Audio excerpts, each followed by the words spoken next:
is Darlene A. Anderson of Darlene's Utopia, and this is DU's Conversation Series 12, Race and Relationships. I am here with my amazing panelists, Monica Dennis and Mr. Rocky Walker. Okay, so a lot went into this segment. When I thought about race and relationships, there were like so many things running through my head as far as how society perceives interracial relationships, how we were conditioned as children, slavery, corporate America.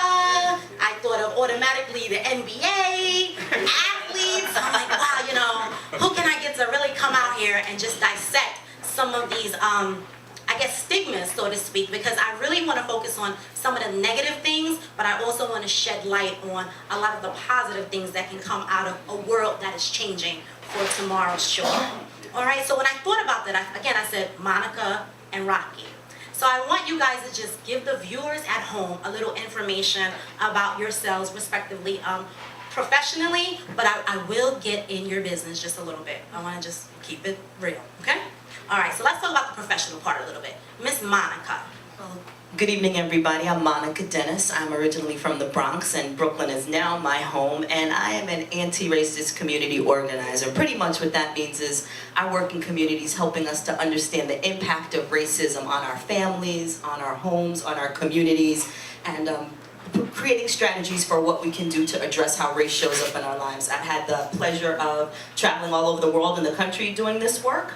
And I also do it a lot with young women. So I am the co-founder and co-director of a Rites of Passage program called Spirit of a Woman. That's right in Bed-Stuy. And so we look at issues that Black people have internalized and how they show up in the world. So I'm committed to that. I'm committed to us leading whole and healed lives. And so that's the work I do. Beautiful. Beautiful. Excellent. I'm Rocky Walker. I am a retired Army officer, and currently I'm a full-time seminary student in New York Theological Seminary, and I also do an internship with the United Nations. I am very active in an organization called the International Christian Brotherhood. Yes. My passion is for people, especially our people. You eat an elephant one bite at a time. My passion is for all people, but you got to start somewhere. I'm originally from Kansas City, Missouri, but I've made Brooklyn my home for almost the last 10 years. And Brooklyn is really unique in that there's so many different types of people right here on top of each other. There's so many different types of needs. And there's also a lot of people at the very top of their game right here in Brooklyn. So if you are trying to make something in your passion, in your field, this is a great place to do that. And I've been blessed the entire time that I've been here. Beautiful. Again, welcome to the panel. Thank you very much. Thank you. Thank you very much. So Monica, I want to start with you. You actually reference upbringing, conditioning, and how that plays a factor in our lives as adults. As it relates to the theme at hand, race and relationships, I want to start with some of the stigma, because you're anti. So that means that there is a presence of, the opposite of that. There is a battle going on as far as race and relationships.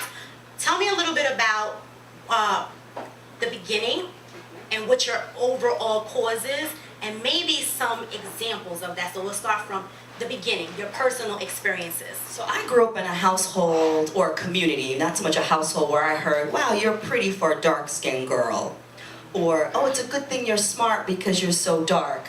And depending upon which community I was in, some people would say, if I was with my friends who were from the West Indies, they would say, you're brown skin, or my friends who were from the continent of Africa. But there was always this reminder that my physical body was not as good enough. And were these white people saying this to me? No, it was the people in my community. As I said, I grew up in the South Bronx, so you're really talking about Black and brown people who speak English, who speak Spanish, and just how we internalize that. So I grew up, and hearing that was not unique to me. Yes. I was not the only brown-skinned girl hearing that, or often we would hear our light-skinned sisters being teased about, oh, you think you're better than X, Y, and Z, or you think you're such and such, fill in the blank. You think you're better than us, you think you're Sadidi, you think you're all of those things. And so we grew up kind of thinking that that's just the way it was, yes, and not having any connection to a history that Black people and Latino people didn't just pick that up. Something happened to us. That there was a message that we were fed that says the closer you are to white skin, the better that you are. And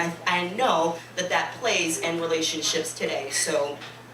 In all aspects. So I would start there. Yes. And then you factor in the media and the many messages that we've seen constantly in the day in and day out. So the images of Black women being over-sexualized, being physically strong, but not being emotionally accessible. That all has roots in enslavement, whether it's in the Caribbean, Latin America, or the United States. And so we think it's crucial for us to not take on those, but to deal with them in a very real way, because they have everything to do with who we marry, who we choose to date, who we choose to, we heard things like, if she can't use our comb, don't bring her home. All these kinds of things that are being fed have absolute impact on how we show up.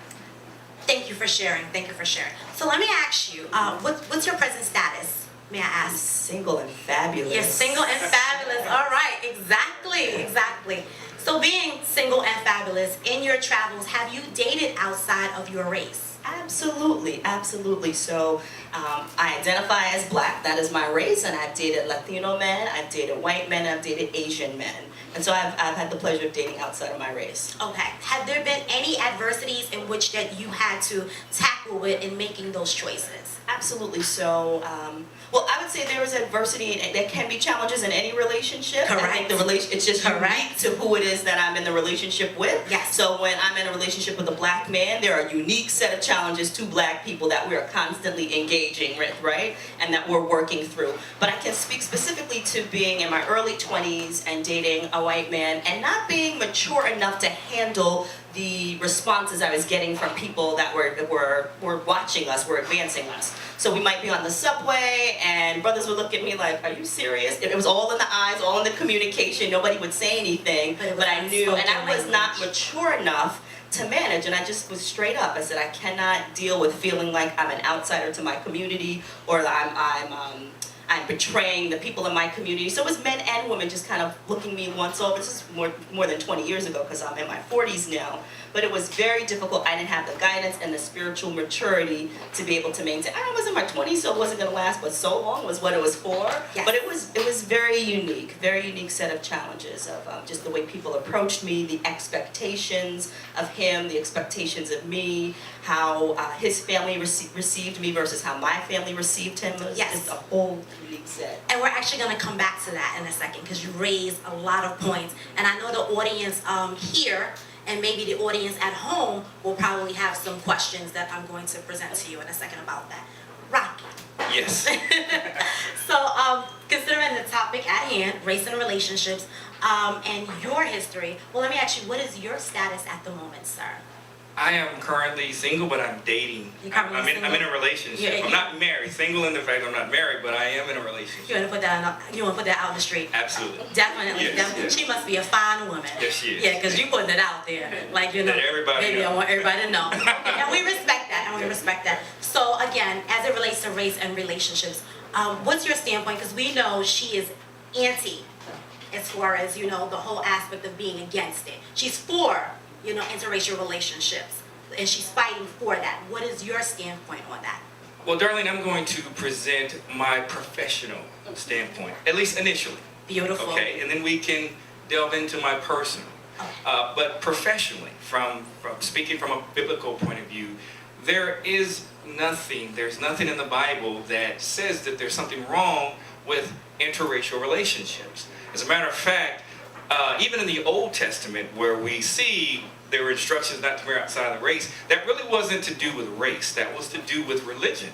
And so, in order to keep the religion pure, the instructions were to just stay pure to the race. Well, in the New Testament, since Jesus has come for us, what's important now is that we are not to be unequally yoked as far as our religion, as far as our beliefs. So as far as a Christian, and that's what I am, the most important thing for me is that whoever I'm dating also believes in Jesus Christ, and Jesus Christ, not just their Savior, but their Lord.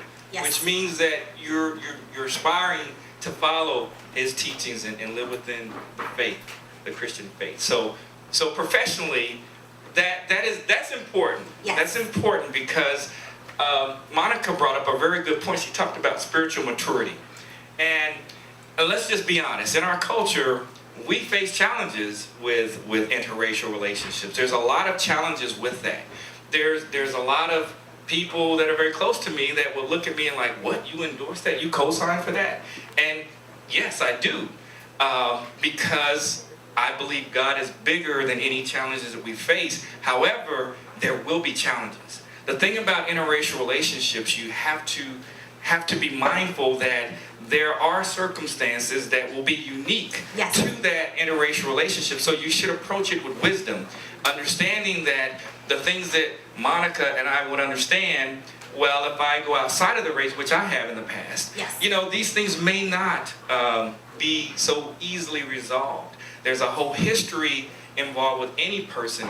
Before a person, about 25 years before a person's ever born, 90% of their personality has already been developed. That's amazing. And it actually goes back even further, centuries. If you think about it, you talked about some things in your introductions that absolutely feeds into our culture, feeds into the way we see and view things. And so you have to consider that.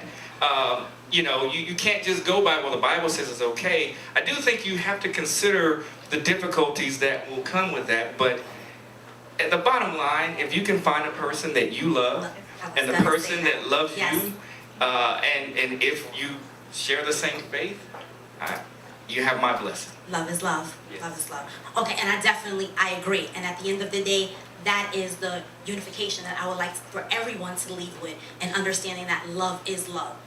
But it's also important to consider some things that people have to tackle every day. And you mentioned that because I too, in college, I dated outside of my race, an Italian boy. And I felt like I was Jane from A Bronx Tale. and he was C. That's a good movie. And we were in love. And it was our reality. But when we stepped outside of the campus, it was crazy. I got hate calls at my school job. I worked at the tutoring center. The girls would call me at the tutoring center, and they would threaten me if I stepped out of the tutoring center, I would die. When we went out to the city, we got the same looks, and I was young. I was like 17, 18. It was very, very hard, and I actually wound up doing the same thing that you did. But as I matured a little more, I was able to understand that there are ways of dealing with some things. So what are some of the recommendations for an older, mature person that is encountering some of that? Because I'm sure there are, and I just read an amazing article out of Sister to Sister magazine with a Caucasian sister stating that she gets a lot of stares when she goes out. We're going to talk about that with our audience, but she gets a lot of stares from black women as she's walking through the community with her black husband, because the look is, how dare you? Or you'll get looks from your black brothers who are looking at you with your white brother, and it's like, how dare you? Or the other way around. There's racism between Colombians and Puerto Ricans. Yes. There's racism between African Americans and Caribbean Americans. So it's a large spectrum to consider. How do we deal with that and still maintain a cohesive relationship with our significant others? So what I would say is in any relationship, authenticity is key. And so if I'm in a relationship with somebody outside of my race and I cannot discuss racism with them and how it shows up, then I cannot be in a relationship with you. So at the core, if I'm in a relationship again with somebody who's outside of the race and they don't understand, if we are raising brown-skinned black boys, you have got to know something about how the school system sees them, how police officers see them, how law enforcement engages with them.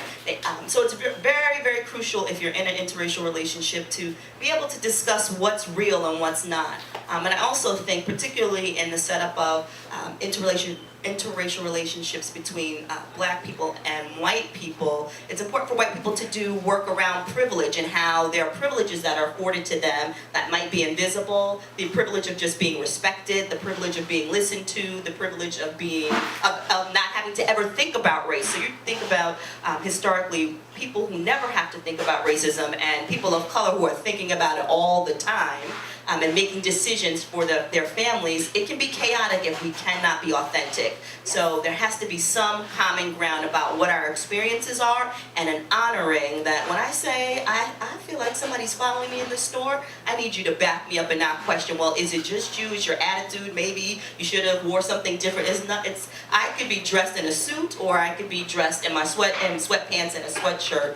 And there's a way that I'm approached when I'm out and about, and I need you to back me and support me and hear me, and sometimes speak to it so that I'm not always the angry black woman speaking up and when stuff jumps off. Yes, and you raise a lot of points, and we're actually, in a later segment, we're going to talk about how socioeconomical statuses does play a part in relationships, because some of the things that you mentioned would be things that maybe a Caucasian person would not be privy to, as opposed to the everyday life of an African American. So we're gonna talk about that a little bit more. Thank you. Rocky?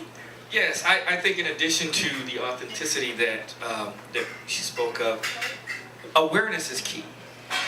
An old line from the movie The Godfather is you got to be able to think like the people around you. Yes. So in the relationship, that authenticity between one another, that's really key. But you also have to have an awareness of how you're perceived by other people. And then when you are aware of that, then there are certain precautions that you can take. And if you're unwilling to take those precautions, then you can say, well, they got to deal with it. But you're the one that actually has to deal with it. So just most people, when the awareness is, the level of awareness has been raised to a certain point, then the reaction is pretty acceptable. Yes. However, when we don't have the awareness, that's when the problems start. So just to think like the people around you. Say if we're in this neighborhood right here, to walk around as an interracial couple, if we walk outside this door, it's probably not that big a deal. I see a lot of different people walking up and down the street. But there are other neighborhoods that it would be a much bigger deal, and you'd have to take certain precautions as you do that. So. Correct. So, one word, when you think interracial relationships and productivity, one word based on what we were discussing, the origin, some of the complications, and empowerment, so to speak, of making relationships better, how would you describe it in one word? Complicated. Complicated? Complicated. Is there a but to that? Is it because complicated ends with no resolution? Complex, I'll say it that way. Complex. Okay. I think difficult. Difficult. Difficult, but doable. But okay, because you know I was going to ask you. Yes. Is there a resolution? Yeah, okay. there is a resolution. Difficult, but doable. Yeah, it'll be a little harder, but it's doable.